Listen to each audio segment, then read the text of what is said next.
Hello everybody, welcome to InspireTalk Radio. We've got a very exciting session for you tonight. We've got the wonderful Sarah McKay here with us, neuroscientist and speaker, and she's going to be sharing with us her tips and tricks in regards to creating an impactful message when delivering and sharing some insights into doing a TEDx talk as well. So very, very exciting. Before we welcome Sarah, thanks for joining us. Oh, thanks. It's cool to be here. Thank you. So before we kick off, I'm just going to point to Reneel, who Reneel is my fabulous co-host this evening. And Reneel, tell us a bit about what InspireTalk means for you, and what do you love about it? Hello, Laura. Great to be in another session today, and really looking forward to this one with with Sarah as well. Look, InspireTalk basically consists of yourself, Laura Huxley, Stuart Harris, Federico Ray, and myself. We're all entrepreneurs, and we specialize in our own fields, and we basically want to build a community of like-minded people. Now, it's fitting that we actually have a show and the theme today because it spans across many, many different market segments, from students to business owners, to entrepreneurs, to people who are working everyday jobs that are looking for something more, to even mothers, just like Sarah. Today's show will really help all of you, and I think we're gonna touch on a little bit of that as well along the way. Awesome, thanks, Reneel. Okay, so Sarah, tell us a little bit about you and what you do, and then we can dive into the nitty-gritty. Yeah, sure, thanks. It's cool to be here. So I am probably an accidental entrepreneur. I used to be a scientist, and neuroscience, I say, was my first love, besides my dear husband and my children, of course. So I met and fell in love with neuroscience my first year out of high school when I went to university, when I read Oliver Sacks' book, The Man Who Mistook His Wife for a Hat. Many of you may or may not be familiar with that amazing man. He passed away last year, but I think he really inspired my generation of neuroscientists to take up the study of the mind and the brain.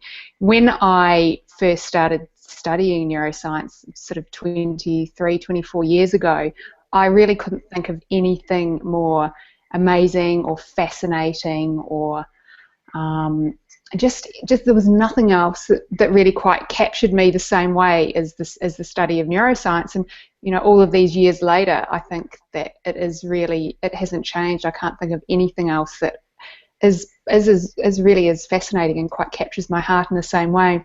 So I went and did a neuroscience undergraduate degree. And I did that in New Zealand. I'm a Kiwi, you can probably tell by my accent. I then went on and did a master's and then a PhD at Oxford University. And while I was there, I was studying what I now say my PhD topic was nature, nurture, or neuroplasticity.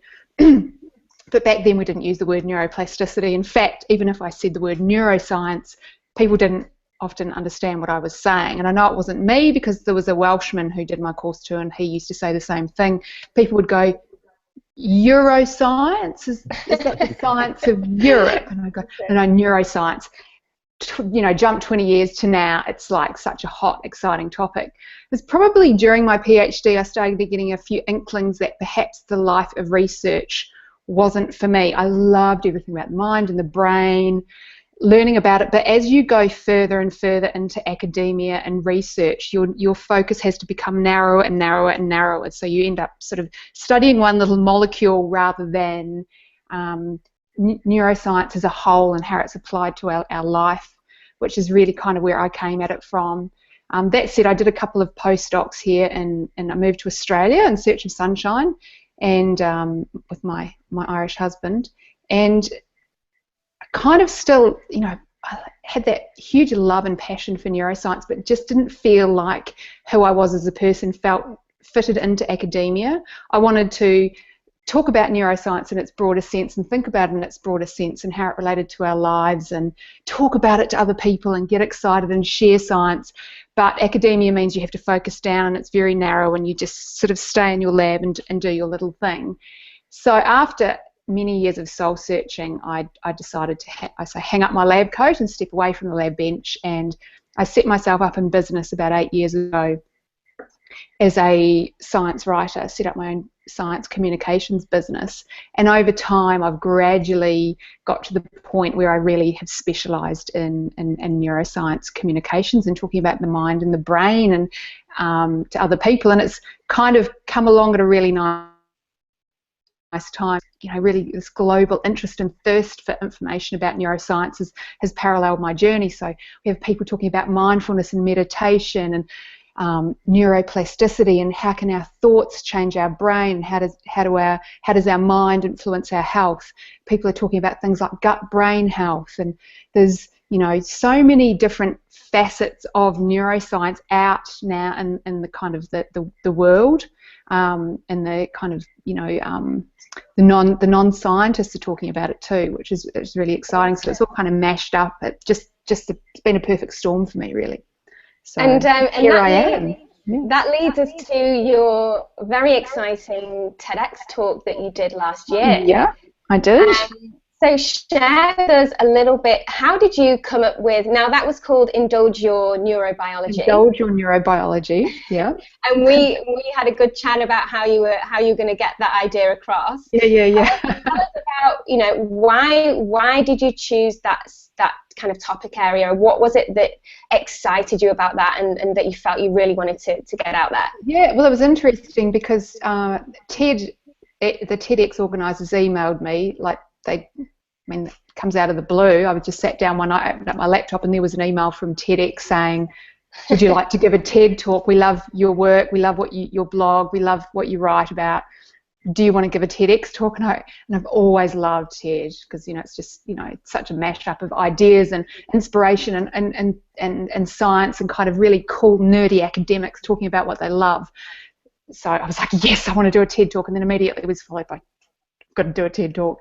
So I think I almost rang, like you were probably like after my husband, I think I rang you, Laura, next and said, oh my God, what am I going to do?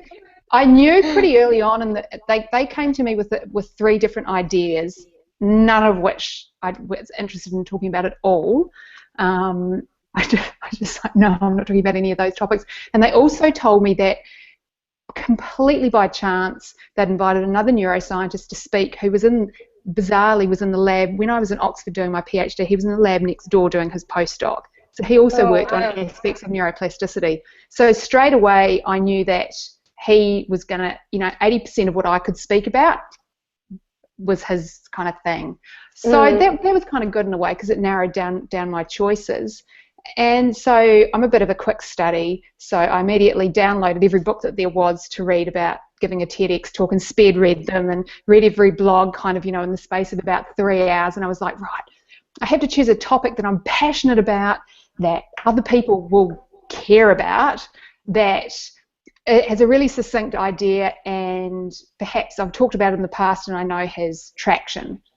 And it was pretty easy then to narrow it down to this one particular idea, which was the afternoon nap and the neurobiology of the afternoon nap.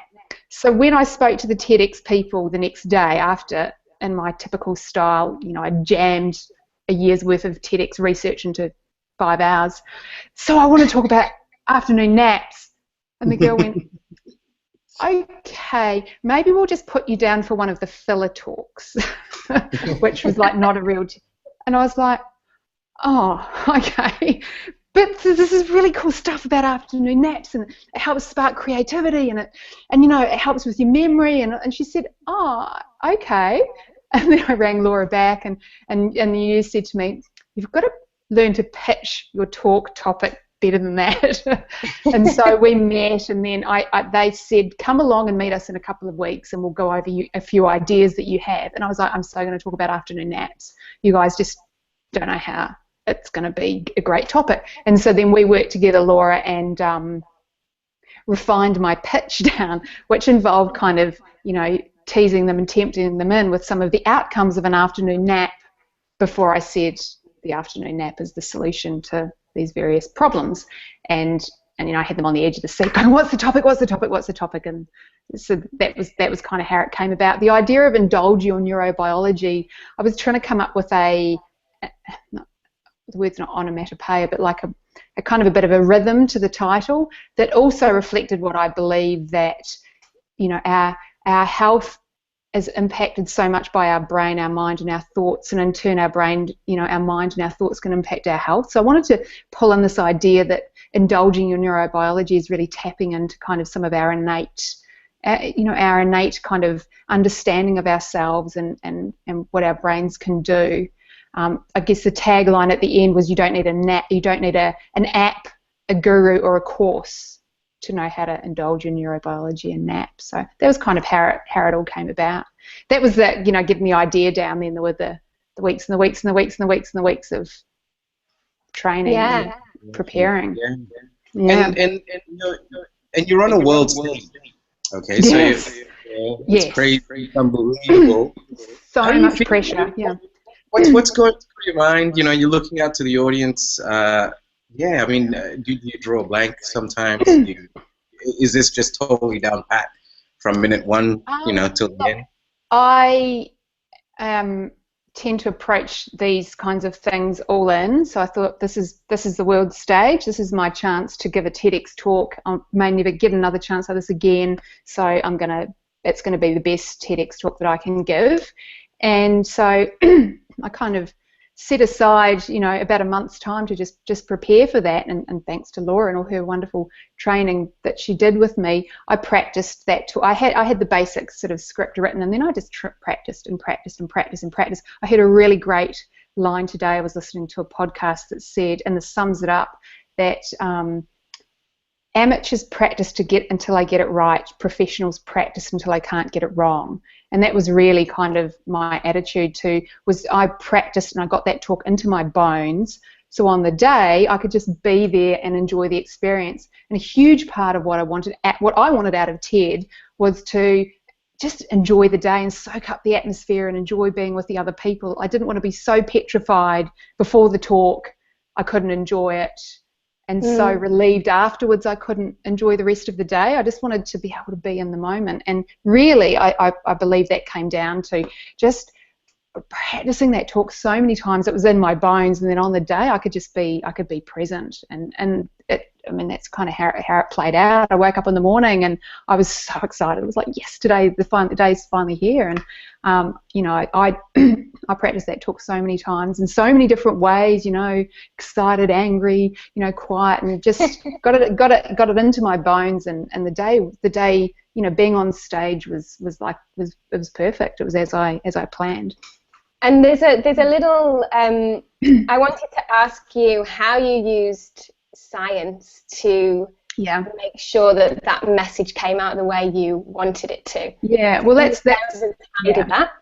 That was really cool. So I teach this on a course that I have as well. And it initially, when I very, very first kind of started getting into this area, I thought, well, that's just woo-woo kind of quack talk, which is not my thing, is to use mental rehearsal and visualization. And then I realized as I got into that, you know, sports psychologists use this. We have so much great neuroscience evidence that thinking and doing are the same to our brain. So sure, there's the rehearsing, you know, the words I was going to say and the ideas I wanted to get across. But what I used visualization for gaining control of my emotions. So I rehearsed how I wanted to feel, and I rehearsed standing in the wings, you know, in the dark.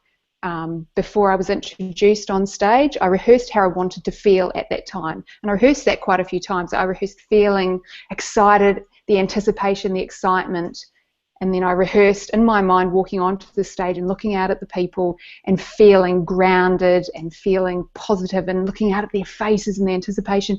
And then again, I even rehearsed walking off the stage how I was going to feel, and I wanted to feel like, yes, I did it and it was great, and to be thrilled with how, you know, that I'd done it, instead of I just didn't want to walk off going, oh, thank God that's over. And it was so funny because on the day I felt exactly how I'd practiced feeling, because I had rehearsed it over and over in my mind. And in the neuroscience, we have so much great neuroscience to support that. I mean, we have research in musicians, so, you know, concert pianists will practice a piece in their mind, and it's, you know, and it is not as good as practicing, but it's certainly it's a pretty good you know, Oh, that's not me. So it's a pretty good way to rehearse when you're not rehearsed. You physically can't rehearse. Yeah, I love that you've shared that, Sarah, because that's what I say all the time. And I love what you've been saying about the preparation. It makes all the difference between how you feel. Yeah, and I think there's a bit of a myth out there that you can't be present and in the moment if you've rehearsed because you've over rehearsed, and I just don't believe that. I believe, and you were part of teaching me that, Laura, that if you can be there for your audience and interact with them and engage with them if you're not trying to figure out what you've got to say next. Yeah, absolutely. So it was brilliant. It was such a cool experience. And I think another learning that I learned from Laura as well was that they're there to actually listen to you and learn. Yeah, and not throw eggs at you. Scientists throw eggs and tomatoes in conferences. You give a talk in a conference, and then they tear you to shreds, and it's all blood and guts at the end. But not outside academia, people are actually quite nice. That sounds fun. But if I could ask if you can share because there's a whole bunch of different type of people listening in right now. Are there any other tools, learnings, that you did learn from Laura, or anything else being on stage that you could share with us as well? Well, a big part of, and it really just fits in so nicely with my ideas of brain health. So I have this idea that our brain and our mind affect our health, and there's various aspects of the world around us, our mind and our bodies, that impact our brain, and we can use feeling stressed before you're giving a talk as an example. So there's different ways that you can activate your stress response. So there's bottom-up ways, and these are things I would think about as your biology. So perhaps doing exercise, or these kind of physical movements that you might warm your body up as a way of counteracting that stress. So there's kind of bottom-up ways, and I was also wasn't tapping as in EFT tapping, but I was just kind of moving my body as a way of releasing the stress. There's also outside-in ways, and these are ways of perhaps connecting with other people, having a laugh with your friends, or going for a walk in nature, using some of the outside world and bringing that in as a way of reducing your stress levels. And then there's top down, and this is what we might think of things like mindfulness or meditation or calming our thoughts. I personally find those the hardest ways to kind of calm and deactivate my stress response. So I've really focused in on those physical bottom-up methods as a way of sort of dissipating the stress before I went out. So I was shaking my hands a lot and doing some really deep breathing and kind of visualizing, my body planted firmly on the ground and getting into my body. I was using my bottom-up ways of activating my nervous, or sort of not deactivating my nervous system, but calming my nervous system down. So a little bit of neuroscience there. Yeah, wonderful. And one of the things that I talk about is the fact that nerves don't if you've got that energy and that nerves going, it doesn't necessarily mean it's a bad thing. No. That's just a label that we tend to give it. And one of the things I say is that as soon as we start to try and get rid of something, it's going to come back stronger. So it is about actually getting into your body and using, I know that worked for you, you're saying the body up, which I love that. It is about each individual speaker, I believe, finding their own, what works for them, their own way to use that energy. And there's lots of different ways, and there's no this way's better than that. It's just about experimenting, and certainly in neuroscience, the sort of the neuroscience perspective of that would be, bottom up, top down, or outside in. There's those different ways of sort of getting into your nerves. Love it. And so I know that Reneel had a couple of questions about your actual TED Talk, so the topic that you were sharing, and you shared some insights there around the power of an afternoon nap. And I think you gave a couple of examples about Salvador Dali and also the study on astronauts. Can you share a little bit with us about that? I think that's really interesting. Yeah, sure. Well, there's I guess I like the idea of an afternoon nap as a way of kind of not short-circuiting, but kind of having time out, time away, having a break, and indulging your natural circadian rhythm. So people feel this urge to nap. Not everyone, but lots of people feel this urge to nap in the early afternoon, and we would tend to work through it or drink lots of coffee or think indulging it as lazy or self-indulgent or whatever. And I kind of, my take on it is that it's part of our natural circadian rhythms, and if we choose to indulge that, there are some great benefits that you can get from it. So there was 3 things I talked about in my talk. The first was it improves your memory. So there's various studies being done looking at perhaps teaching someone to find their way through a virtual maze. A whole group, 2 groups of people find their way through a virtual maze. Half of them nap, half of them don't. Those that nap have a better memory of finding their way through the maze than those that didn't. Wow. So it helps, helps boost your memory. The second thing I talked about, which was related to Salvador Dali, was this idea of using it to tap into creativity. And often we get creative insight or inspiration when we're letting our minds kind of relax and wander. Sorry, my dog has just jumped up. So I knew he was going to come and say hello. And Salvador, well, there's some of the stories you hear, they say it was Einstein that did this, and some say it was Salvador Dali, that he would nap holding keys or ball bearings in his hand, and he would kind of, as he fell asleep and his hand would relax and they would drop on the floor, then he would suddenly wake up and he would write down everything that he'd been sort of thinking about in that semi-conscious, half-awake state. And it's thought that just letting your mind relax like that allows all these previously unrelated ideas to sometimes integrate. So some creative people, and also super, people like Einstein, because we don't know whether it was Dali or Einstein, or maybe both of them that did this, came up with some of their great imaginative and creative sparks when they were napping. And the third thing I talked about is using it as a way, as sort of self-regulation or emotional regulation. So again, people generally find that the rough edges of their mood or their emotions are smoothed over by a bit of an afternoon nap. And certainly as a mum of 2 little boys who now are both at school, but certainly when they were younger, gosh, those afternoons seem to last for years. And even if I had a 20-minute nap while they slept, that would just set me up for the day. It would just smooth those rough emotional edges away, and just give me a sort of a second wind, so to speak. The key is to not go to bed and sleep for 2 hours. The key is to nap for 20 minutes. And what that does is it means that you don't fall into that deep, slow wave sleep. When you get woken out of that, you get cranky and grumpy and you can't get going again. You've got what they call sleep inertia. The studies have been done, NASA's done studies in pilots looking at the optimal time of the afternoon nap is about 26 minutes. Wow. Awesome. So, yeah. Okay. Well, sorry, I just kind of went blank there and had to log in again. And then I'll combine neuroscience, links from our brain, managed to log me out. Anyway, I've got a really, really interesting question about the whole nap side of it as well. Look, I know American presidents, a lot of high-powered around the world. I actually read that Bill Clinton used to also have a cup of coffee just before actually nap. Kind of, caffeine nap. Yep. Yeah. So does that actually help? I mean, look.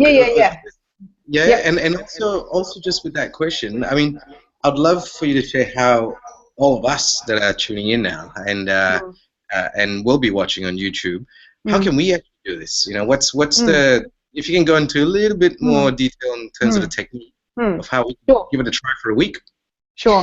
So the caffeine nap has got a little bit of neuroscience behind it. So some of the biochemical shifts we would see in our brain after a short nap are similar to the biochemical shifts we would see with a cup of coffee.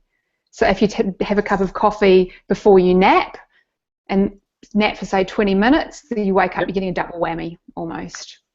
Okay. It's really as simple as that. In terms of techniques, as I say, you don't need an app, you don't need a guru to follow, you don't need to do a course. If you feel a little bit sleepy, then go and lie down and have a snooze. That's really all there is to it. Clearly it's easier for people like myself, I work at home. I can, you know, go and lie down on the sofa there in the afternoon if I have a nap. I always set my alarm. I've got it down to a fine art now. I've never had any trouble going to sleep. I'm the world's best sleeper at night and during the day. The key is, if you have an afternoon nap, do not nap for longer than 20 minutes because you will screw up your nighttime sleep.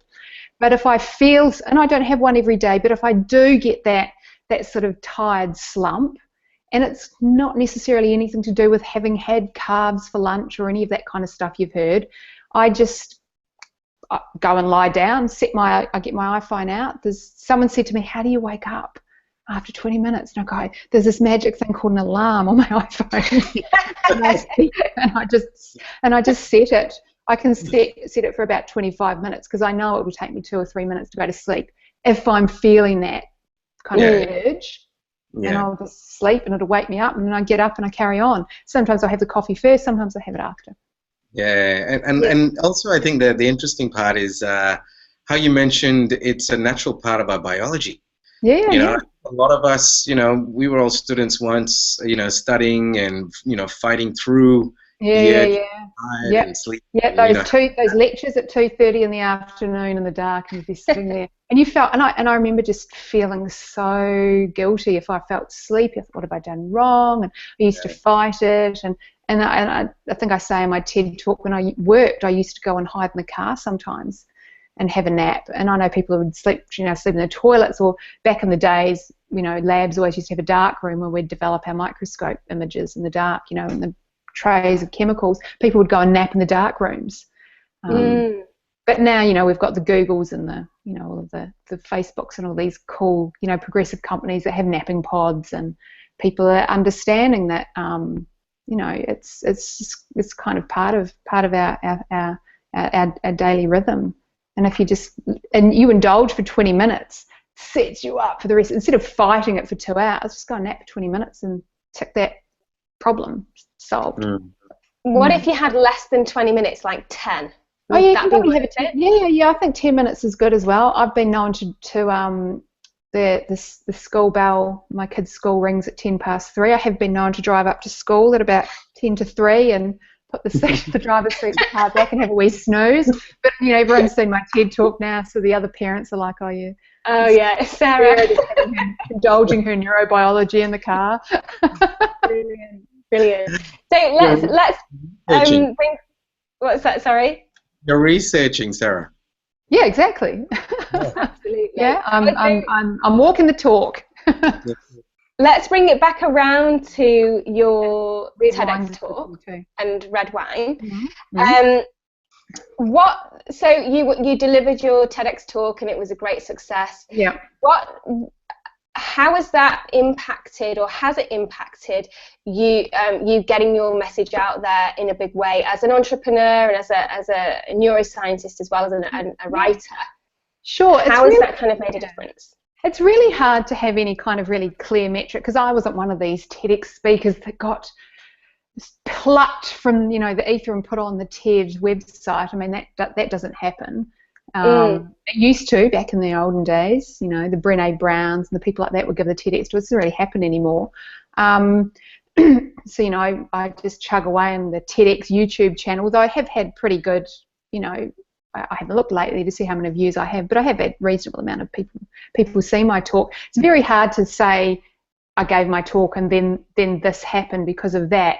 What it has given me is I have had clients come to me saying, oh, we were watching your TED talk in the office, and perhaps they've been looking for a consultant or a writer or a speaker, and they see I've given a TED talk, so it's a really strong brand, and immediately it gives them a way to see who I am and how I, you know, talk about neuroscience. And so it's, you know, it's a great tool for that, you know, marketing, I suppose. It's very hard to say, you know, anything is directly correlated to the talk. It's hard to kind of translate it that way. But I've certainly been able to use it as a way of building that trust, and people feel like they know me and they understand my message and they like how I speak. And because it's professionally filmed and produced and all of that, it's you know, like I said, you don't get paid to do a TED talk, but this kind of gift that you get at the end of this amazing, beautifully produced talk that you can put on your various platforms and share is great. And I now use that in my my marketing. People come to see whether they want to work with me or work on my course, and I can say, well, I've done a TEDx talk, go away and have a look at that, and then come back to me if you feel like we're going to connect. I think it's really inspirational. I mean, and especially for them to also seek you out, Sarah. It's brilliant. I mean, I think this is every entrepreneur's dream, to be on a stage like that, because to some degree it's a legacy that will be around forever. You know? Yeah. And I think that's why there's so much pressure, because it's such a strong brand. I have never seen people so nervous in my life as they were in that green room. And lots of the people who were speaking, have spoken a lot. And there's something about TED and the kind of the kudos around that and this mythology around it, or something that it does give you this amazing legacy, and that's what's so important to do well. But when you've got it, and I was so happy with how I did on the day, it's like, wow, now I've got this amazing, this thing I've got to share. It's really cool. It's so different from any other kind of talk that you could have filmed. Yeah. Yeah. Laura, do you mind if I get to a question? We've got a please. question. Yeah, sure. There are questions. Cool. Yeah. And the question is, I'm very keen to know about making my talk inspiring and capturing interest. How do I create that interest in my audience? Oh my goodness. You guys are pretty far better positioned to talk about that. I mean, I guess for me, I started, you're meant to start with your audience and what they want to get out of it. But I started with me and what do I love and what am I passionate about and what's going to make me light up when I talk, and then how can I then take that particular idea that I love and turn it into a message that will land. With science, you're kind of in an interesting position as well, because it's all data and facts and rational thinking and being very, standing back and being very and as a scientist, you're trained, you're unemotional. You do not use your intuition. You get to be incredibly creative as a scientist, but you stand back and it's very cold hard facts. So the really fun thing is, as a scientist, is you get to inject all that emotion and feeling into it. So for me, I just started with what lights me up, what excites me. Afternoon naps may not be everyone's cup of tea, but the neurobiology of them I thought was really interesting, and then it was just a way of pulling out some studies and some ideas that would land with people and land with them. I also didn't want to go. I don't want to go into the TED stage and talk about mental health issues or women in science, or which was the two ideas that TED came with me, which are both really incredibly important issues, but they didn't make me light up. I wanted to talk about something that was a bit more fun and something that was relevant that everyone could understand. So I guess it was starting. I was going to say, I love that you said that, Sarah, because it's so important that you love what you're talking about, and that passion and intention is behind what you're sharing, because we've all seen those talks and presentations where somebody's not in love with what they're talking about, and therefore people hit snooze. And how can you can't I set aside a lot of time to get ready for TED, and you can't do that unless you really believe in what you're talking about, and I think that shows through. If you're passionate about your subject, then you're going to find so many different ways of taking that and making that land. And what I really love about what I do is taking these really often dry, cold neuroscience facts and turning them into stories and ideas that are really relevant and kind of emotionally catchy to people. That's so much fun. Guys, got another question from Jessica. Does the live talk, it overlaps a little bit of what we talked before, but does the live talk lift the number of requests for your services? And would you recommend this? And where would I start? The live, does she mean by giving a I think she must mean the TED Talk. Yeah. Well, as I said, it's kind of hard to track the metrics.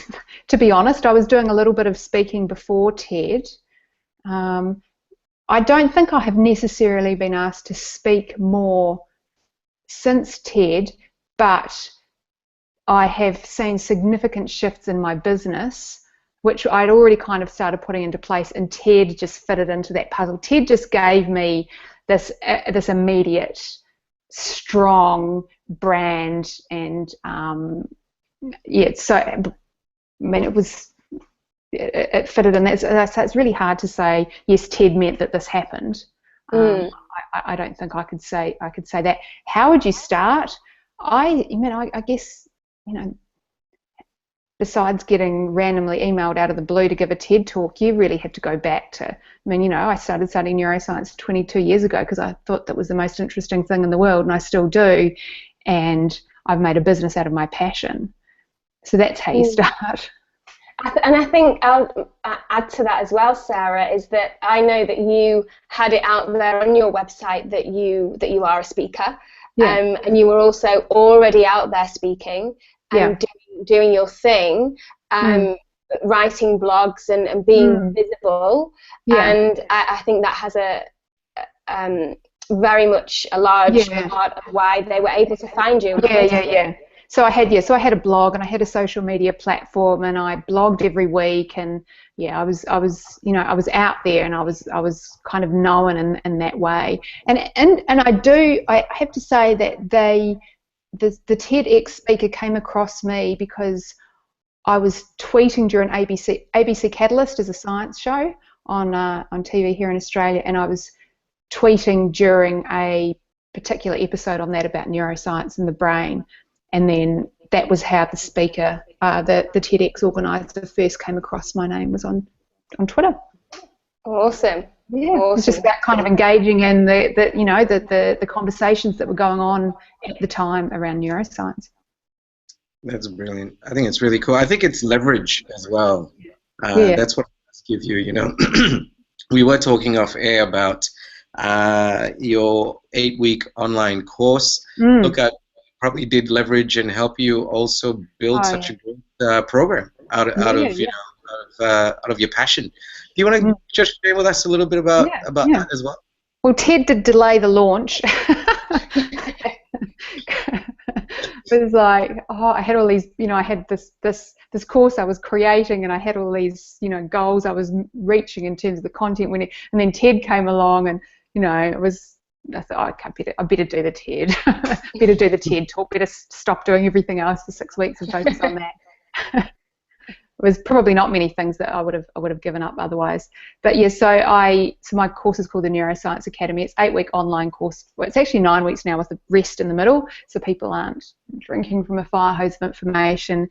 And it's designed for health and wellness professionals. So I have everyone in it, from doctors, nurses, psychologists, through to life coaches, lots of psychotherapists, social workers, people working in HR, pretty much everyone in that kind of professional world who works with other people and are interested in the mind, the brain, behaviour change, yoga teachers, meditation teachers, everyone within that kind of brain space. And I teach them very basic fundamentals over the first few weeks of neuroscience. What is a neuron? What is a synapse? We get into neurophysiology and quite detailed neuroanatomy, which I know for some people who have been perhaps thinking about the mind and brain for years. I have had people in the course who talk about the mind and brain but don't know what a brain cell is or a neuron is. And so, we're getting down into the nitty-gritty of neuroscience in the course, but then we build on that and talk about how our mind and our thoughts impact our health. We cover various aspects of brain health. We get into things like creativity, goal setting, motivation, visualization, and mental rehearsal, and kind of tie all these ideas together in this lovely neuroscience bow. So it's great. I launched in September last year, and so I was able to use my TED talk as part of the people could get to know me and get to like me and trust me and feel I was a real neuroscientist talking in simple I don't like using the word layman's terms, but simple, understandable language about the mind and the brain. So the TED Talk was a really cool part of that process. And so I launched last year. It went really well. I'm running it again now. We're week 3 of this round, and then it'll run again in September. And it's accredited, so a lot of people are using it as part of their continuing professional development as well, which is nice. And people can find out more information at neuroacademy.com, is that right? Yeah, neuroacademy.com, yes.